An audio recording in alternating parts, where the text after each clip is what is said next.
les liens se détendent. Cela fait désormais plus d'un an qu'Elisabeth Borne exerce les fonctions de Première ministre aux côtés d'Emmanuel Macron. Secouée par la réforme des retraites et accusée d'avoir fait fi de l'opinion du peuple pour faire passer le texte, la chef de Matignon serait sur la sellette. Du côté d'Emmanuel Macron, on assure que pour l'instant, Elisabeth Borne est à la tâche, preuve encore son déplacement rapide à Annecy, Haute-Savoie, ce 8 juin 2023, après l'attaque au couteau.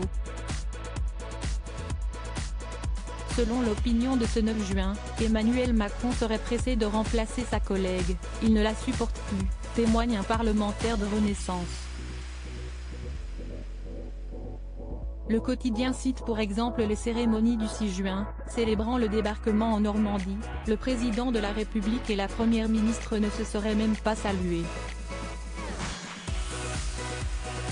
Un changement de gouvernement semble peu probable avant l'été même si les rumeurs de tension entre le chef de l'État et Elisabeth Borne ont repris de plus belle après que celle-ci a été supposément recadrée par Emmanuel Macron lors de sa comparaison du Rassemblement national à l'idéologie du maréchal Pétain.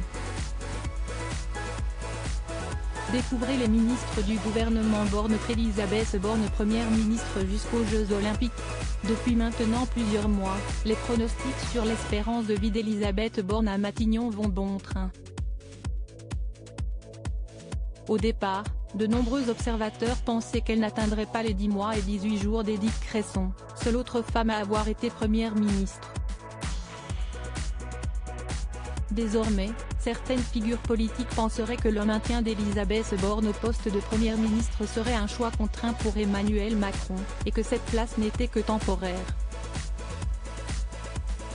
Un ministre interrogé par nos confrères du Point, le 1er juin dernier, a donné sa théorie.